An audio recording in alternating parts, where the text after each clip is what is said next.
Salut à toutes et à tous les amis, on se retrouve pour la review de NXT du 3 juin 2025 et pour le commencer le jour on a Laredo Kid et Jivon Evans qui sont déjà sur le ring. Le nouveau champion d'armure avec du Rhin, Ethan Page arrive et dit que c'est ce sommet et une blague. Refeni s'est bloqué à l'aéroport et les deux autres sont sur son ring. Page dit qu'il devrait être sur le ring assez bref, il doit participer avec les deux. Samedi il doit défendre son titre. Et ensuite, contre un gars de la Evolve du nom de Sin Legacy. Il n'a rien accepté de tout ça. Laredo Kid dit que Ethan Page ne fait que parler 26, qu'en plus Page lui a coûté son match à SmackDown. Page dit que c'est ce qui arrive lorsqu'il se met le nez dans ses affaires. Evans dit qu'il devrait lui foutre un pied dans le et il va juste lui prendre son petit samedi.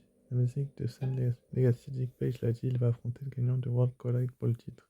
J'espère de ne pas affronter Ethan Page, mais d'ici là, pourrait devenir champion. Evolve aussi. Le clan Vanity de Evolve arrive et disent que le clan le plus chaud de Evolve est ici. Vont s'occuper de Legacy demain et Evolve c'est prendre le titre. Je vais pas vous mentir, je suis assez étonné que Ethan Page en profite pour frapper Legacy dans le dos et qu'une bague là éclate. Mais franchement, je vais pas vous mentir, les segments de NXT sont de plus en plus de bonne et de meilleure qualité. Donc, sans vous mentir, je suis quand même assez heureux de voir une qualité entre ces segments-là. Donc, voilà quoi.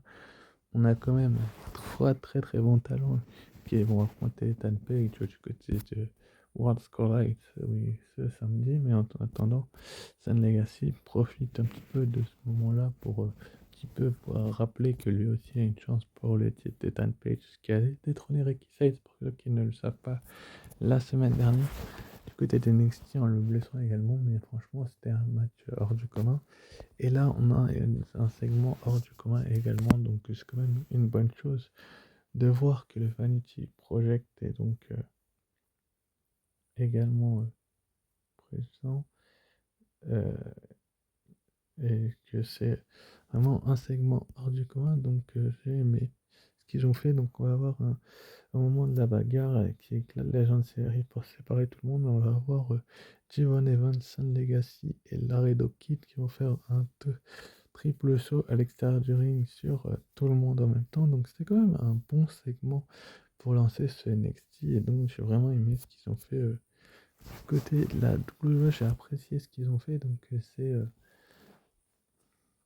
une bonne chose de faire en sorte qu'ils soient vraiment sur les devants de la scène. Donc on va bien voir ce qui va se passer. Mais c'est un bon début de show. Point positif. Ensuite après du coup on a eu Dark State. Donc John Lennox, Osiris Griffin et Lord James et John Lennox contre Andre Chase, Uriah Connor et Gail Jackson.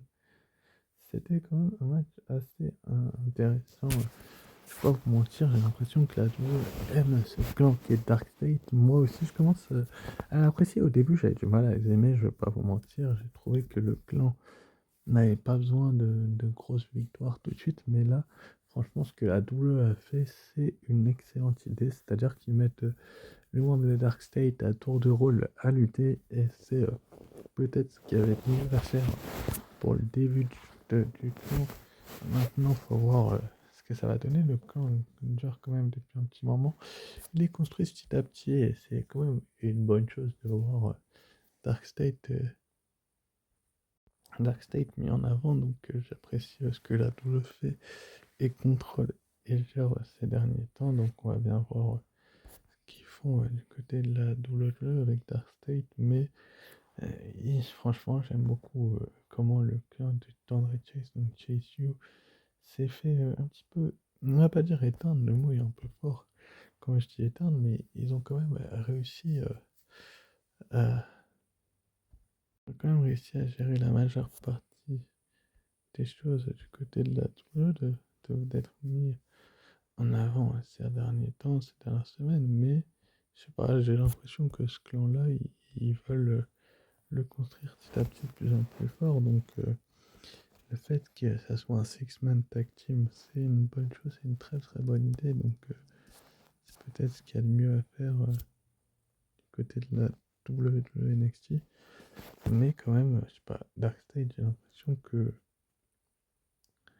le public commence aussi à les apprécier malgré que ce soit des heals, donc il faut voir ce qui va se passer par la suite. En tout cas, les gars, avec une powerbomb 3 sur Dixon pour le compte de 3. Donc Dixon, c'est Kyle Dixon. Donc c'est une très très belle victoire, et victoire que la 2 avait besoin de faire, tout simplement. Ensuite, après, donc, on a eu une petite promo d'avant en coulisses qui discute avec Larry Dawkins, Javon Evans et Sean Legacy a dit qu'elle va régler. Ils auront un 8-man tag team match, mais ils devront trouver un quatrième. Evans dit qu'ils sont nouveaux, mais ils seront capables de gérer. Dragon Lee arrive pour prendre la place du quatrième partenaire. Franchement, j'ai beaucoup aimé ce segment où les lutteurs se cherchent et se trouvent, donc c'est à voir ce qu'ils vont faire par la suite du côté de la WWE. Donc c'est un, un bon segment et une très bonne idée de la part de la WWE de faire ça. Donc c'est une très bonne chose. Donc on va voir ce qu'ils vont faire, mais j'adore l'idée de cette équipe-là, Voltigeurs, j'adore qu'il y ait de lutteurs qui se connaissent bien. Donc on va voir ce que la WWE va nous mener dans ce type de combat-là. Mais voilà quoi. Juste après, du coup, on a une petite promo en coulisses de Trick Williams qui dit que c'est le plus grand match de Mike Santana. Santana est standard, le standard a changé. C'est lui qui décide maintenant. La TNA a attendu longtemps pour voir la bonne personne en charge et c'est lui. Il sait ce qui est bon pour la TNA et c'est Trick Kenny. Ce soir, le titre va rester avec lui. Franchement, là aussi, très très bonne promo de Trick Williams qui est surmotivé, qui a envie de prouver tout le potentiel qu'il y a du côté de la WWE. Donc on va voir ce qu'ils vont faire avec Trick Williams. Mais j'adore l'idée du segment que la WWE a fait. Donc c'est quand même une bonne chose. Donc on va voir ce que ça va faire avec Trick Williams, qui pour moi est un excellent catcheur qui a besoin d'être rempli de talent et de prouver que c'est un vrai champion, quoi. Il l'a prouvé déjà du côté en étant champion NXT, mais là avec ce titre de champion de la TNA qu'il a remporté NXT Battleground, il le prouve aussi. Ensuite, après, on a eu un Rowan Smiles, donc si Born gagne, il pourra qu'il était le No Corner Cash Pro. Charlie Dempsey accompagné de Brent Sinclair contre Miles Born accompagné de Tavion Ice. Là aussi, on a eu une rencontre superbe, superbe. Enfin, franchement, ces derniers temps, les rencontres à la WWE sont de très très bonne qualité.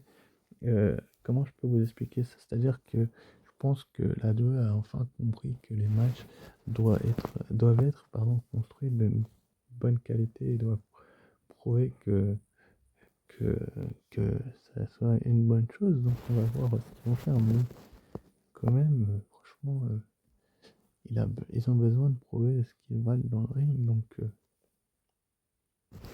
c'est une excellente nouvelle de voir une WWE avec un clan qui perd des membres. Donc Miles Born n'avait plus vraiment besoin d'une no corner catch crew. Donc cette rencontre-là a été faite un petit peu pour ça aussi, dans le respect. Et j'ai trouvé quand même que l'idée de voir un Miles Born contre un Charlie Dempsey était peut-être une très très bonne idée pour relancer Miles Born. On a bien compris que Miles Born est quand même un catcheur que la WWE a besoin pour remplir ses salles. Donc on va bien voir ce qui va se passer par la suite. Mais quand même, c'est une très très belle victoire pour lui. C'est-à-dire que à la fin du round 4, il y a 1-1 et Dempsey Born échange les coups. Born bloque une soupée, il fait un contre, mais Dempsey repousse et revient avec un contre. Il résiste. Dempsey reprend une black slide, mais Born le renverse et il résiste. Born évite un coup, il fait un dropkick pour le compte de 3. Franchement, superbe, superbe, belle victoire et mise en lumière, on va dire ça comme ça, de Miles Born ces dernières semaines, ces derniers temps. Il n'a pas besoin, en fait, il n'a plus trop besoin d'être épaulé par Charlie Dempsey. C'est plus Tavion Ice qu'il va falloir continuer à construire parce que Miles Born, lui, bah, il est un très très bon catcheur et il a prouvé en gagnant ce match et en quittant. Donc il gagne le droit de quitter le No Corner car du coup ils se sont serré la main. Enfin, Born a voulu serrer la main de Dempsey car Born et Ice ont quitté le ring ensemble. Donc est-ce que on aura Miles Born et Tavion Ice d'un côté? Donc on a eu le culling donc qui parlait entre eux. Easy Dame arrive et pose Braun Johnson dans le dos avec une chaise. Sean Spears lui demande ce qu'elle vient de faire. Dame dit qu'elle a repoussé le match pour la semaine prochaine pour Spears et Nico. Jensen n'est jamais pleinement commis pour le culling, alors il fallait le sortir. Pierce, le clan quitte en laissant Johnson au sol. Franchement, le coup de chase, il était d'une violence. Enfin, franchement, j'ai trouvé que l'idée de ce coup de chase de Easy Dame sur Brock Jensen était tellement violent que la doubleur a bien fait de le faire parce que ça prouve tout simplement qu'il va plus être dans ce clan-là. Tout simplement, il a un peu fait perdre les pieds à l'équipe la semaine dernière, ou il y a de cela quelques semaines. On voit bien que c'est quand même un petit peu lui le meilleur femme de l'équipe. On verra bien, mais en tout cas, Easy Dame est vraiment sur les devants de la scène. Et enfin, elle essaye de ouvrir les yeux à ses coéquipiers, donc Sean Spears et, euh, et Nico Vance. Donc ça, on va voir un petit peu ce qui va se passer par la suite. Mais j'adore l'idée. Donc Dane, on va le voir sur cette image juste après, qui avertit donc Sean Spears et Nico Vance que le match est repoussé à la semaine prochaine pour eux et que tout simplement bah, ils ont besoin de prouver au monde entier ce qu'ils valent tous les deux. Donc c'est un point positif et une bonne, voire une excellente chose de voir que la WWE compte un petit peu plus sur Sean Spears et Nick Owens que le reste de l'équipe. Donc on va bien voir ce que la WWE va faire. Mais j'aime beaucoup cette idée de côté de NXT de une Easy Dame pardon, qui a averti ses sbires. Donc c'est un point positif. Ensuite, après, on a eu la gagnante de la première saison de LFC, Tyra Macy contre Ariana Grace. Là aussi, j'ai l'impression que la double a vraiment confiance en Tyra Macy, donc une catcheuse hors du commun qui est remplie de potentiel et d'envie. Donc, elle a très très envie de bien faire du côté de la double face à la dame de NXT. Donc, Ariana Grace, franchement, deux lutteuses qui ont, comment dire, été hors du commun, qui ont prouvé, surtout à LFT pour Tyra, ce qu'elle valait dans ce ring. Donc, je ne vais pas vous mentir en vous disant que je pense que Tyra est une très très bonne, voire une excellente catcheuse. Donc, on va bien voir ce que la double va faire. Mais Tyra, quand même, elle a monté dans le ring face à des gros noms comme Ariana Grace. Enfin, c'est ses débuts en tout cas, mais elle a gagné LFG dans l'équipe de l'Undertaker. C'est pas n'importe quoi de gagner la saison de LFG, la première saison. Il y en aura-t-il d'autres? Très, très certainement. Mais en tout cas, elle a remporté donc du coup un contrat avec NXT. Le fait qu'elle affronte Ariana Grace, pour moi, est une très très bonne nouvelle. Parce que Ariana Grace est une catcheuse qui peut mettre énormément, énormément de talent en avant, contrairement à ce que beaucoup d'entre vous pensent. Je pense qu'elle a de quoi mettre ses adversaires en avant, donc c'est un point positif. Faut pas oublier que c'est une ancienne championne de lutte, Tyra Macy, donc elle a tout ce qu'il faut pour remporter ses matchs, et avec un Dead Valley Driver et une German Suplex, elle a gagné justement cette rencontre, et donc c'est des débuts victorieux pour elle. C'est un point neutre parce que j'attends de voir la suite, même si je sais que du côté d'NXT, en général, c'était meilleur que le roster principal, mais j'attends quand même de voir la suite, et voilà, c'est un point neutre, donc on verra bien ce qui se passera. Enfin, bref. Ensuite, après, donc, on a eu Mike Santana qui a répondu Dickies Pride dans un show de NXT pour un match pour le titre de TNA. C'est le moment de se battre. La semaine dernière, il n'a pas vu un champion qui veut se battre, mais bien un challenger. Ça, il se bat pour tous les gens qui ont été à la TNA pour l'héritage, pour sa nation et sa petite fille. Il a promis de se venger. Il a promis qu'il allait ramener le titre. Il sait que c'est bon, mais il doit seulement être meilleur pendant 3 secondes. Donc, ouais, segment là aussi très très intéressant de Mike Santana qui répond à Trick Williams. Mais bon, j'ai l'impression que la double cherche à faire beaucoup mieux que Trick. Mais bon, c'est un point positif. Là aussi, après, du coup, on a eu la nouvelle championne Jessie Jane qui est arrivée sur le ring avec Jasmine Nick, Stéphane. La foule chante pour Jessie. Jane dit que pendant 4 ans, personne ne l'a supporté. Maintenant, il veut profiter de son règne. Anthony peut se taire et l'écouter. Jane dit que Fatal est au Sénégal comme où elles doivent être. La semaine dernière, elle a sorti le moment le plus choquant de l'histoire de NXT. Notre visage l'a montré, mais qui n'était pas surpris, c'est elle, alors que qu'on la faisait pendre, elle était là à faire le boulot, à s'améliorer, rester prête pour ce moment. Jane dit qu'elle et Henley ont commencé dans ce business. Henley est devenue comme une sœur pour elle. Après une très longue, ils ont décidé que c'est le moment de contrôler les choses. C'était une porte qu'elle devait prendre. Finalement, c'est Lenley Reed, une nouvelle catcheuse qui arrive par la foule. Reed dit que Jane a prouvé que tout était possible en battant Stephanie Wacker.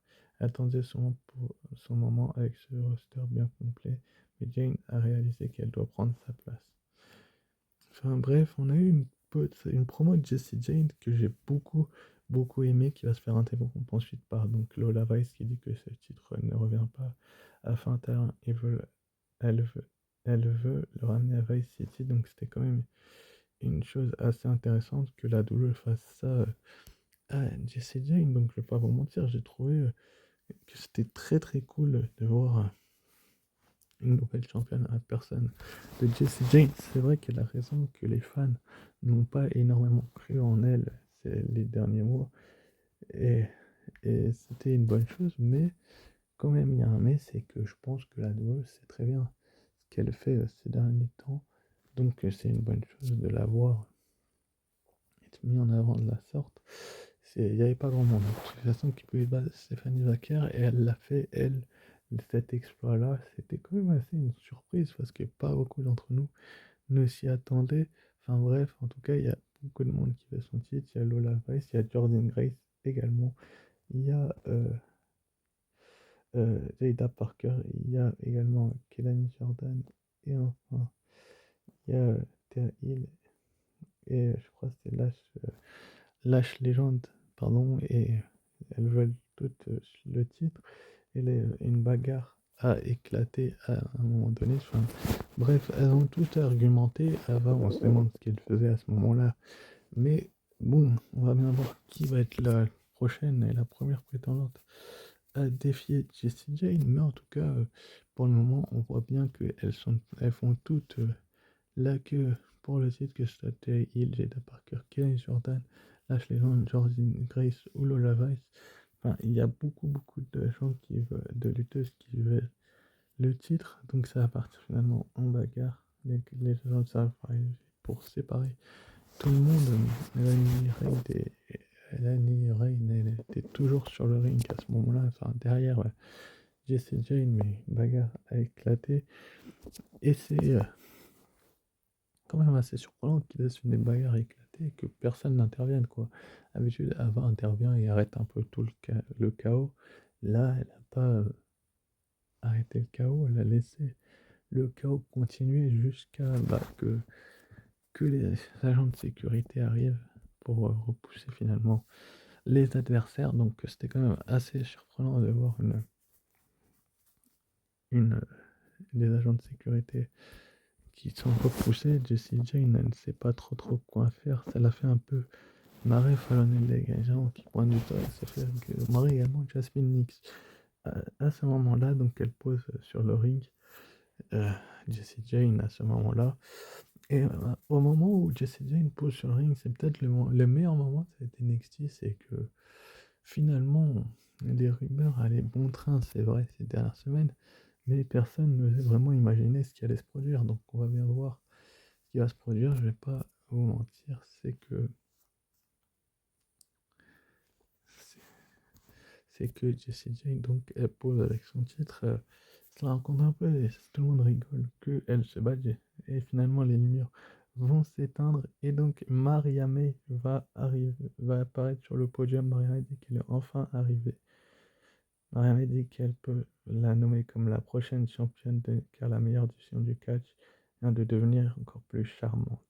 C'est quand même une promo de Maria May qu'on n'avait plus vue, pour ceux qui ne la connaissent pas, du côté de la WWE. Est-ce qu'elle a gardé son nom ou pas, on n'en sait rien, mais qu'on n'avait plus vu depuis de longues semaines, qui relance un petit peu le débat du catch. Est-ce que la WWE est mieux ou pas? Enfin, franchement, je vais pas rentrer dans ce détail-là, mais c'est une grosse surprise de voir Maria May arriver dans la meilleure division féminine du catch. Donc, on va bien voir ce que la WWE va faire, mais c'est quand même une très belle chose de voir une Maria May mise en avant de la sorte. Donc, je suis quand même assez content de voir Maria May a débarqué dans le comment je peux à la WWE, parce que tout simplement c'est une catcheuse que j'admire énormément, que j'ai suivi dans d'autres fédérations, enfin celle que j'ai citée non, et j'en avais entendu parler auparavant. Elle a fini son contrat il y a peu, et personne de ce segment-là, enfin, ils n'étaient au courant, quoi, peu de temps avant. Donc, on va bien voir qui va être la première à défier Jessie Jane, mais c'est une bonne nouvelle et un point positif que les débuts de Mariam. Ensuite, après, donc, on a eu en coulisses Télé Turner avec les catchs Turner dit que le roster est plein lorsqu'elles seront prêtes. Elles aussi auront leur place. Kay Armstrong demande qui voudra affronter la championne d'Evolve demain. C'est un point positif et la joueuse sait très très bien ce qu'elle fait. Donc c'est un c'est vraiment Stevie Turner là qui a montré et prouvé que sa division était peut-être en dessous de celle d'Ava certes, mais qui avait quand même aussi du côté des Wolves des catcheuses qui pouvaient revenir. Qui pouvaient revenir et être mis sur les devants de la scène, donc on va voir ce que la double va faire. Là aussi c'est un point positif parce que j'aime beaucoup les deux divisions. Ensuite après donc on a eu Tivon Evans, Dragon Lee, Larry Dawkins et Son Legacy contre Ethan Page, Brad Taylor, Ricky Smoke et Jackson Drake. Superbe rencontre, superbe affiche. Là aussi, en général, à NXT, il y a de très très beaux matchs. Je vais pas vous mentir, c'est pas une division qui est éclatée au sol comme beaucoup d'entre elles ou d'entre eux pensent les gens. Donc on va bien voir ce qui va se passer du côté de la WWE. Mais cette division-là, pour moi, c'est une des meilleures, si ce n'est la meilleure, parce que j'ai l'impression quand même qu'ils battent un peu Raw niveau par équipe. Niveau féminin aussi un petit peu.